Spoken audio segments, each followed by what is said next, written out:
April 26, 1986. At 1:23 in the morning, a violent explosion shattered the silence of the Ukrainian countryside. Inside the Soviet Union's Chernobyl Nuclear Power Plant, Reactor Number 4 had just exploded. Concrete walls were torn apart, steel structures collapsed. The reactor core, which contained hundreds of tons of radioactive fuel, was suddenly exposed to the open air. Within seconds, enormous amounts of radioactive material were launched into the night sky. A bright blue glow illuminated the ruins of the reactor. Workers and firefighters rushed toward the burning building. Many of them had no idea they were walking into one of the most dangerous environments ever created by humans. Radiation levels were already lethal. But in those first moments, confusion ruled. No one fully understood what had happened. The Soviet Union had just experienced the worst nuclear disaster in human history. Yet the world would not learn the truth immediately. For hours, the reactor continued burning. For days, radioactive clouds drifted silently across Europe. Entire cities were unknowingly exposed. Thousands of lives were about to change forever. The disaster at Chernobyl was not caused by one single mistake. It was the result of dangerous reactor design flaws, human error, and a political system that valued secrecy over safety. To understand how such a catastrophe could happen, we must go back to the beginning. To the Soviet nuclear program, to the city of Pripyat, and to the night when a routine safety test turned into a global disaster. This is the story of the Chernobyl disaster of 1986. During the Cold War, nuclear power represented more than electricity. It represented technological superiority.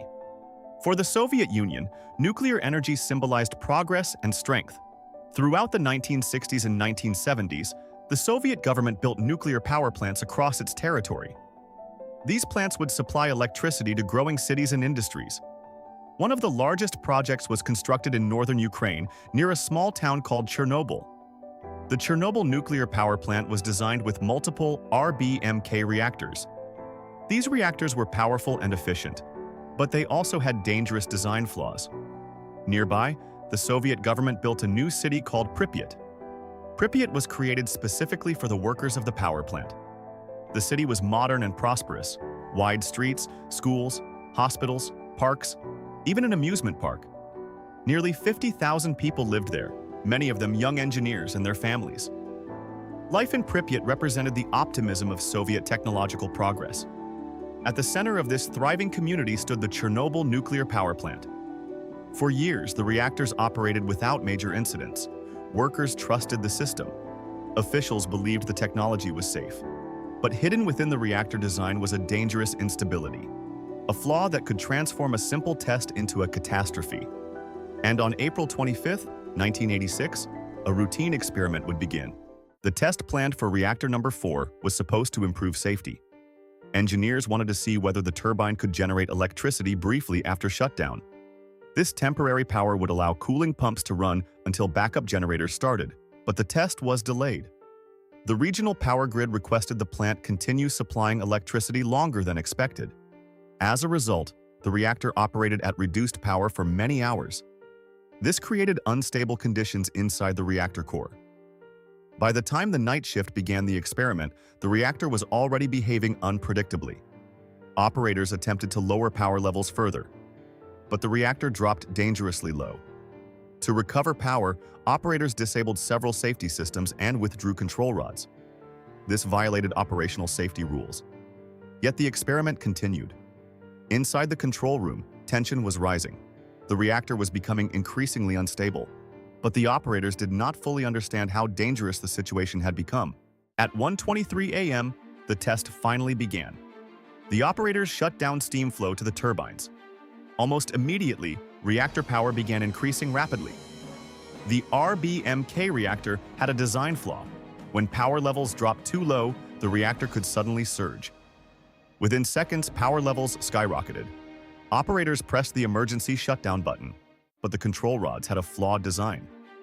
Instead of stopping the reaction immediately, they temporarily increased it. The reactor power surged to more than 100 times its normal level. Fuel channels ruptured. Steam pressure exploded. The first explosion tore apart the reactor core. Moments later, a second explosion blew the roof off the building. Burning graphite blocks were thrown across the plant. The reactor core was completely destroyed, and the sky above Chernobyl filled with radioactive debris. Within minutes, firefighters from nearby Pripyat arrived. They believed they were fighting a normal industrial fire. None of them had protective equipment against radiation. They climbed onto the burning roof. They picked up pieces of glowing graphite with their bare hands. Many of them received lethal doses of radiation within minutes. The radiation levels near the reactor were thousands of times higher than normal. Firefighters and plant workers began feeling strange symptoms. Metallic taste in their mouths, dizziness, burning skin, yet they continued working. By morning, many of them were already critically ill. These first responders became the first victims of the disaster. Many would die within weeks. Despite the explosion, the nearby city of Pripyat continued life normally that morning. Children went to school, people went to work. No one had been told about the radiation. Meanwhile, radiation levels in the city were rising rapidly. Only 36 hours later did Soviet authorities order an evacuation. Buses arrived to transport residents away. Citizens were told they would return in a few days. They were instructed to bring only essential items. Most believed the evacuation was temporary, but they would never return to their homes. Pripyat became a ghost city overnight. The burning reactor continued releasing radioactive material into the atmosphere. A massive radioactive cloud drifted across Europe. At first, the Soviet government said nothing, but days later, radiation alarms triggered at a nuclear plant in Sweden. Scientists realized the radiation was coming from the Soviet Union. Only then did the Soviet government admit there had been an accident. By that time, radioactive fallout had spread across multiple countries. Millions of people had already been exposed. The Soviet system was built on secrecy and control of information. Officials feared panic. They feared embarrassment on the global stage. As a result, information about the disaster was heavily restricted. Even many Soviet citizens did not know the full truth. But as radiation spread across Europe, the cover-up became impossible. Chernobyl became an international crisis, and the world began demanding answers. To contain the disaster, the Soviet Union mobilized hundreds of thousands of workers. These men became known as liquidators. Soldiers, miners, engineers, and volunteers were sent to Chernobyl. Their mission was to clean up radioactive debris. They removed contaminated soil, buried radioactive materials, and helped contain the destroyed reactor. Many of these workers received dangerous radiation doses, but their efforts prevented an even greater catastrophe. To stop the radiation from escaping, engineers built a massive concrete structure around Reactor 4.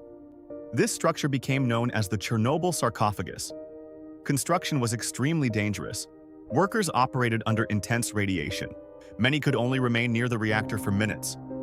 Yet by late 1986, the damaged reactor was sealed inside a concrete tomb. The immediate disaster had been contained, but the danger was far from over. The Chernobyl disaster changed the world. Large areas of Ukraine and Belarus became contaminated. Hundreds of thousands of people were permanently displaced. The surrounding exclusion zone remains largely uninhabited even today. The disaster also transformed global nuclear safety standards. Many countries redesigned reactor systems, improved safety protocols, and increased transparency about nuclear accidents. Chernobyl also exposed the weaknesses of the Soviet system.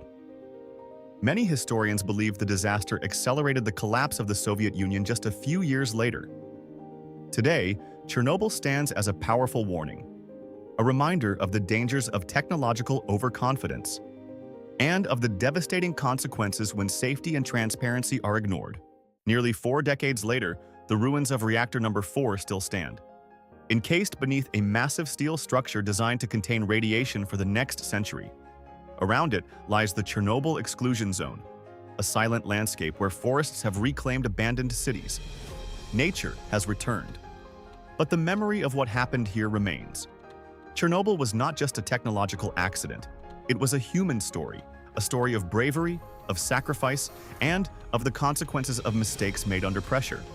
The firefighters who rushed into danger, the workers who contained the disaster, and the families forced to leave their homes forever.